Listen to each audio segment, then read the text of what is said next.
Que Dios les bendiga. Habla desde aquí de Nueva York el pastor Juan. Le estamos saludando a todos nuestros queridos hermanos y hermanas que están compartiendo con nosotros algunos de nuestros pensamientos, nuestros sermones y también nuestros temas. Ya esta noche hemos querido atrevernos a conversar con ustedes un poquito del libro de Apocalipsis. Quiero decirles que estábamos muy adelantados con este libro ya, pero he decidido volver un poco atrás para poder compartir con ustedes y decirles a ustedes algunas de las cosas muy importantes que están escritas en este libro. Quiero decirles a ustedes que este libro es un libro escatológico, es un libro que habla más bien del futuro y tiene temas, por supuesto, importantes. Uno de los temas muy importantes tiene que ver con la cristología, es decir, la persona de Cristo asume un rol sumamente importante. A la vez, como este es un libro muy interesante, tenemos que mirar este libro con muchísimo respeto, con muchísimo cariño, para poder entender qué es lo que Dios nos habla y nos dice a nosotros en la palabra del Señor. Y esta noche yo he querido empezar hablando con ustedes acerca de las cartas que Dios escribe a través de Juan para las 7 iglesias de Asia. No hay duda que tenemos que pensar en esas iglesias porque son un tipo, son un estilo.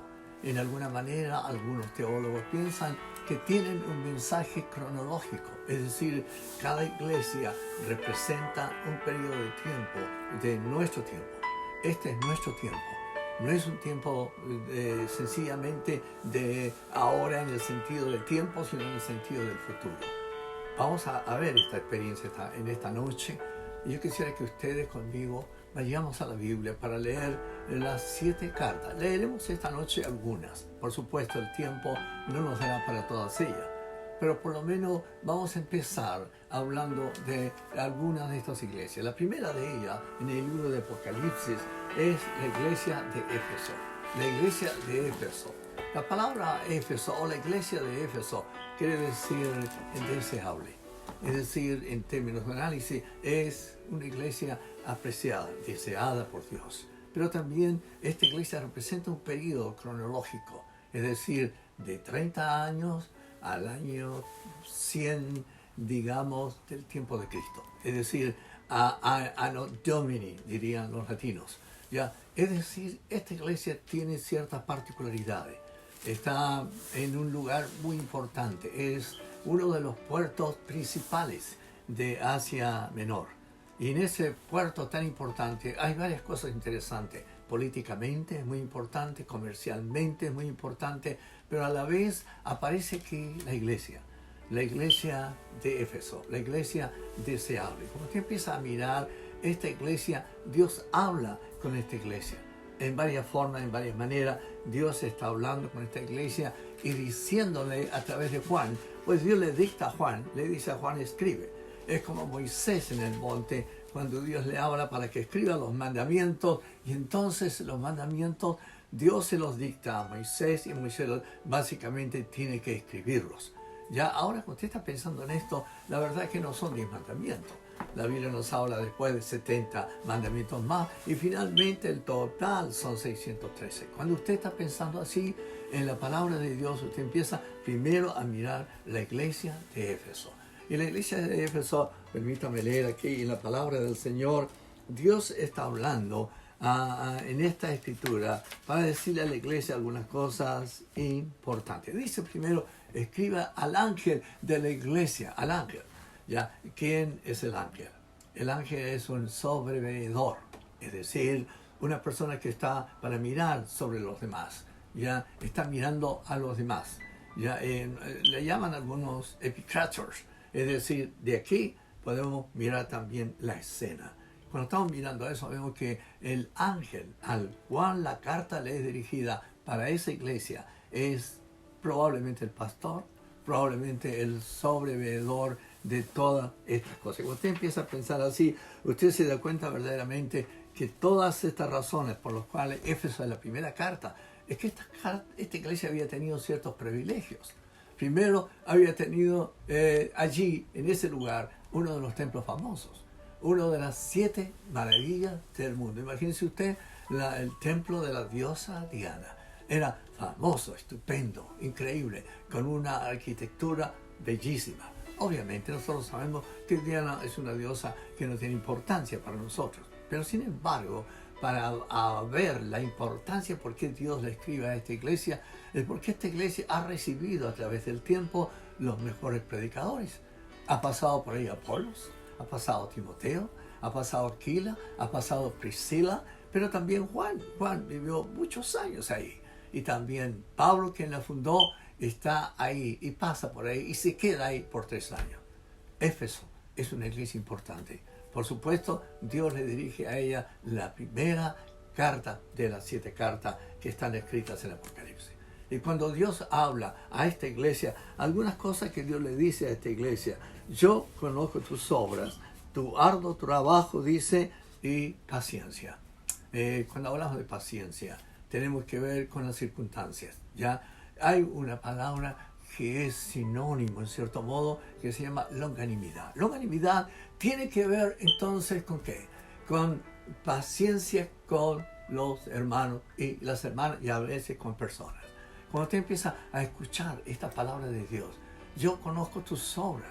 Mira lo que le dice Dios a esta iglesia: yo conozco tus obras, conozco lo que tú eres, ¿ya? Y también conozco tu trabajo, tu arduo trabajo. O sea, es una iglesia esforzada, es una iglesia luchadora. No es una iglesia que ha quedado ahí descansando. Es un tiempo difícil. Recuerde usted que son del año 30 al año 100, años de persecución, un tiempo de martirio, un tiempo de muerte, un tiempo de lucha.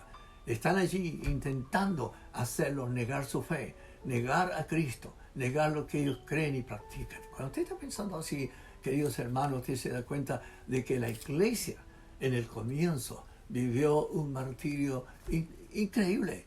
Y cuando usted está pensando de esta manera, usted dice: conozco tus obras, tu arduo trabajo, conozco tu paciencia. Has podido sufrir pausadamente, esperando en el Señor. Y por supuesto, la palabra paciencia es una virtud interesante. Saber esperar. Saber esperar con fe, saber esperar con amor, saber esperar sabiendo que el Dios que nos promete cuidarnos es un Dios fiel. ¿Qué más le dice Dios a esta iglesia? Conozco tu trabajo y conozco tu paciencia. Pero también le dice: y has sufrido. Mire lo que dice: y has tenido paciencia y has trabajado arduamente por amor de mi nombre. Es decir, esta es una iglesia que ama. ¿Ya? Y esa es una de las cosas interesantes, porque el problema de esta iglesia justamente tiene que ver con eso, el asunto del amor. Hermano querido, cuando usted está pensando en el amor a Cristo, el amor a Dios, el amor al Espíritu Santo, el amor a la iglesia del Señor, cuando usted está pensando así, usted se da cuenta que verdaderamente tenemos que escuchar otra vez las palabras de Dios hablándole a esta iglesia. Has sufrido, has padecido, has hecho un esfuerzo, un arduo, un trabajo duro. Lo has hecho por amor de mi nombre. Ustedes saben que existen varias cosas correctas. Una de las cosas correctas es la ortopraxis, la correcta práctica. Pero la correcta práctica no viene sin la correcta doctrina, la ortodoxia. Y ahora, después de la ortodoxia, correcta doctrina, la ortopraxis, la correcta práctica, viene el correcto amor, el ortopathos. Es decir, estas cuestiones tienen que funcionar en una secuencia interesante. Primera, doctrina correcta. Segundo, práctica correcta. Y tercero, el amor correcto. Esta iglesia tenía muchas de estas cualidades que embellecían su vida, embellecían su conducta, sus obras, sus conversaciones, su alabanza, su adoración. Todo era embellecido por estas cualidades. Conozco entonces, dice el Señor. ¿Ya? Y dice aquí: pero tengo contra ti, escucha esto, tengo contra ti algo. Todo parece hermoso, todo parece bien, pero aparece aquí una acusación divina. Tengo contra ti que has dejado tu primer amor. No es cuestión de que usted lo perdió. No que lo perdió, usted lo dejó. Son dos cosas diferentes. Cuando usted habla de dejar algo, de olvidar algo, es distinto cuando usted lo pierde en forma involuntaria. Y lo que dice aquí Dios, tengo algo contra ti. No es mucho lo que tengo que decirte, pero tú has dejado mi primer amor. El fervor de los creyentes de Éfeso cuando recién habían nacido a la fe cristiana, cuando eran nacidos de nuevo y llenos del amor, eso se fue diluyendo y fue desapareciendo lentamente. Qué cuidado tan grande debemos tener nosotros mayormente en este tiempo. En el tiempo en que el mundo está sufriendo, la gente está muriendo, la gente está llorando, la gente está desilusionada, algunos no saben qué hacer.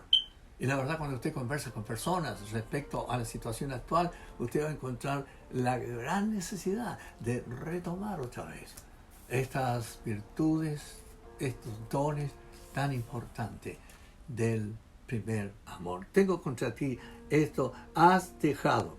Ya, y la verdad es que cuando uno empieza a pensar, ¿por qué dejamos esto? Porque convertimos a veces nuestros cultos en ritos que son muertos. Nuestras alabanzas no tienen adoración. Nuestros testimonios carecen de vida. Estamos viviendo una situación así, en que el amor se ha ido diluyendo y diluyendo. Y ya venimos a la iglesia como religiosos, no como cristianos. Veamos algo más. Y cuando Dios está hablando aquí, dice, recuerda, dice Dios, por tanto, ¿de dónde has caído? Y arrepiéntete y haz las primeras obras. Recuerda, a memoria. O sea, hazte un análisis. ¿De dónde has caído? ¿En qué has fallado? ¿Qué cuestión no estás haciendo bien? Y todo eso Dios está hablándole a esta iglesia de Éfeso, que es la iglesia deseable. Le está diciendo, mira, tienes que arrepentirte. La palabra arrepentimiento desde el griego es metanoeo. Meta es algo nuevo. Noeo, conocimiento. O sea, el arrepentimiento es descubrir algo. Tal vez está escondido, tal vez está tapado, tal vez no nos hasta olvidado. Pero el arrepentimiento nos hace volver a mirar aquello donde fallamos. Y después de un análisis, de descubrir esta información novedosa, entonces nosotros tenemos que volver otra vez al Señor para pedirle perdón. Primero, el arrepentimiento conduce a la confesión y luego de eso a la recepción del perdón, de la liberación del peso, de la culpa y del pecado. Cuando eso sucede, entonces usted puede empezar a hacer nuevas obras. ¡Wow! Es decir, hay una oportunidad que Dios nos da.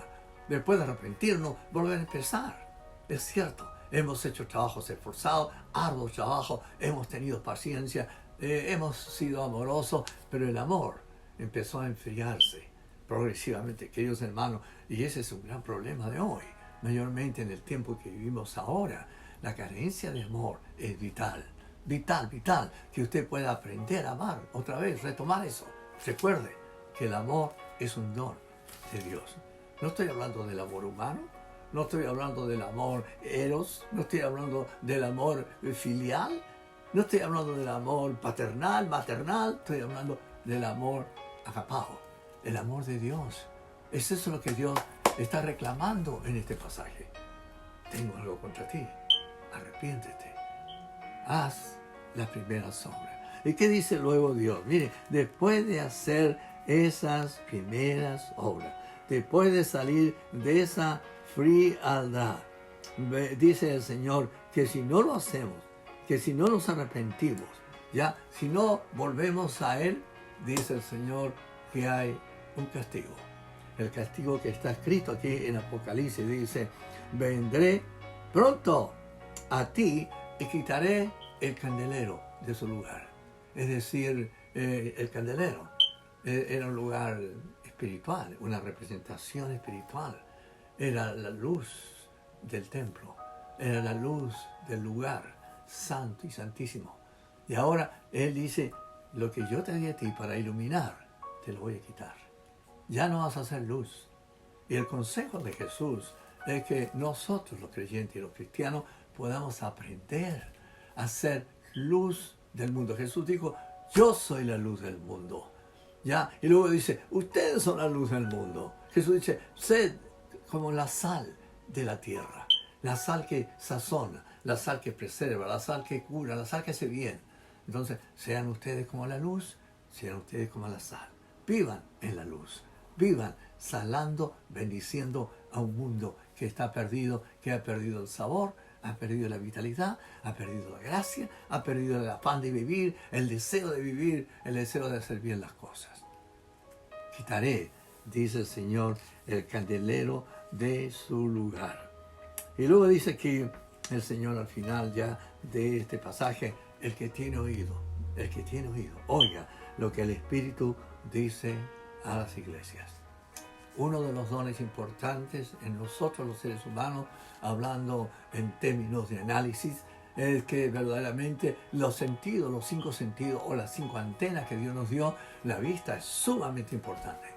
Pero también el oído es también importante. Oír a Dios, aprender a oír. La verdad que en algunas ocasiones, y se lo cuento con mucha humildad, he tenido el privilegio de escuchar a Dios en forma audible con mis oídos físicos. Pero Dios habla aquí de oírlo siempre. Oírlo a través de la lectura bíblica, de los himnos, de los testimonios, de todo lo que nos rodea en el ambiente cristiano. Aprender a oírlo, a distinguir. Esta es la voz de Dios. Esta es la voz de los humanos. Esta es la voz de Cristo. Esta es la voz del Espíritu Santo. ¡Wow! Es decir, todo eso, queridos hermanos, Dios desea que usted y yo pongamos mucha atención a lo que Dios quiere decirnos, y especialmente en esta noche. Ya dice algo más aquí al final. Yo le daré a comer, dice, del árbol, mira lo que dice aquí, del árbol de la vida, el cual está en medio del paraíso de Dios. Es decir, el árbol que Adán nunca probó, el árbol que Eva nunca probó. Y él dice para nosotros, yo, dice Dios, le voy a dar a ustedes de comer del árbol de la vida. Ese árbol que estaba en el huerto. Ese árbol que estaba junto al árbol del bien y el mal y junto a todos los demás árboles. Miles y miles de frutas habían allí. Y la verdad, queridos hermanos, que Él ahora, si nosotros nos arrepentimos y si nosotros venimos a Él humillados, recibiendo el perdón, la gracia del perdón, entonces Él nos dice a nosotros, yo le voy a dar, escuche, una comida única. Le voy a dar de comer del árbol de la vida, que está en medio, escucha lo que dice la Biblia, del paraíso de Dios. O sea, estaba ahí, estaba en el pasado, hace más de 6.000 años estaba plantado allá en el huerto, por allá por Afganistán, por Irán, Irak, por allá cerca del río Éufrates. Dios dice a ustedes, si ustedes se vuelven a mí y se arrepienten, yo les voy a dar de comer del árbol de la vida, que está plantado en el huerto de Dios, el huerto que Dios plantó allá, donde celebró la primera boda entre Adán y Eva, donde los animales eran todos domésticos, donde los árboles eran todos hermosos, no habían espinas, no habían abrojos, no habían cardos, no habían, hermanos, nada de esas cuestiones que ahora nos molesta. Las rosas de ahora tienen espinas, pero en ese tiempo, en ese huerto, todo era perfecto. Dios dice, de allí yo tomaré y les daré a comer del árbol de la vida, que Adán nunca probó. Si hubiera probado, estaría con nosotros esta noche aquí conversando, tendría vida eterna. El árbol de la vida tiene dimensiones de eternidad. Y esta noche, queridos amigos, yo creo que ustedes piensen en este consejo de esta noche. Es tan interesante la iglesia de Éfeso. Es una iglesia que sufre. Recuerde, año 30 al año 100, persecución, martirio, muerte. Los cristianos los mataban, los quemaban vivos como a Policarpo. Los sacrificaban en los leones. ¡Wow! ¡Qué tremendo! Si usted visita Roma, le recomiendo ir al Coliseo romano. Si usted va allí, va a encontrar ahí en el Coliseo una marca, una señal que decía que aquí, en este lugar, murieron miles de cristianos, quemados vivos, estirados, comidos de leones, pero no negaron su fe. Ellos morían cantando, alabando, adorando a Dios. Así eran destrozados, así eran comidos de león. Esta noche yo quiero dejarles a ustedes, queridos amigos y hermanos en Cristo, la palabra Éfeso, deseable. Que ustedes sean deseables para Dios, que Dios los desee, me desea a mí, les desea a ustedes, y que Dios desee estar con nosotros y bendecirnos a nosotros todos los días. Hoy como nunca, amigos, hermanos, hermanas en Cristo, como nunca, nunca antes en la historia del mundo, hay una necesidad increíble de ser deseado por Dios. Dios cuida a los suyos, Dios los defiende, Dios los protege. Escúchenme esto, la muerte no puede tocar a nadie sin el permiso de Dios. No importa cuánto esté sufriendo, no importa cuán enfermo esté, no importa cuán desheredado esté. No, Dios dice, no muere, no muere. Porque Dios es el que define esto. Así que nosotros en este tiempo de dolor, en este tiempo en que el mundo está llorando, nosotros tenemos confianza que Él es nuestro Dios, nosotros somos deseables para Él. Usted sabe lo que es eso, ¿verdad? Ser deseable. Algo que usted despierta el cariño, el afecto, el deseo de estar con usted. Ese es Dios. Dios desea estar con usted, abrazarlo, besarlo, bendecirlo. Eso es lo que Dios desea. No tenga miedo. Escúcheme, usted es un deseable de Dios. Y Dios cuidará de usted. No solo de usted, su familia, su casa, su hogar, su iglesia, su pastor. Todos aquellos que están bajo este amparo. ¿Nos hemos arrepentido? Hemos pensado que dejamos el primer amor, pero volvemos otra vez a insistir con la ayuda de Él y volver a adorarlo, volver a bendecirlo. No como un acto de la religión, sino como un acto de la viva fe que ha nacido en nosotros por el amor de Cristo.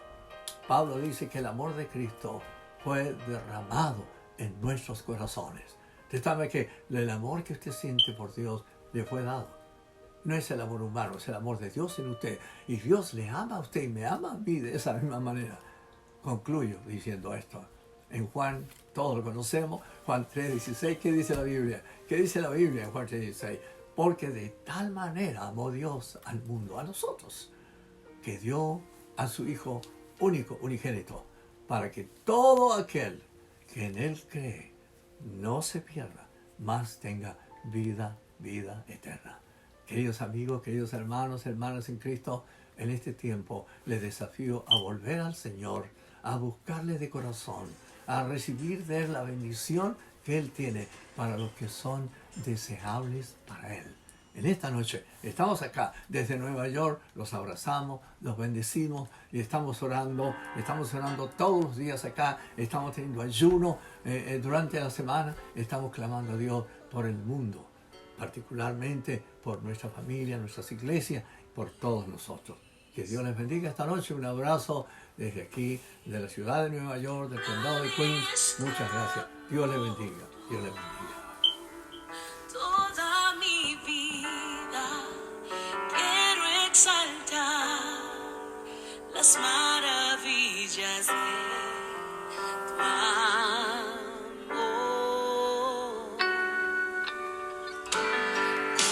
Consuelo, mi refugio, torre de fuerza y poder, todo mi ser, lo que yo soy, nunca cese de adorar.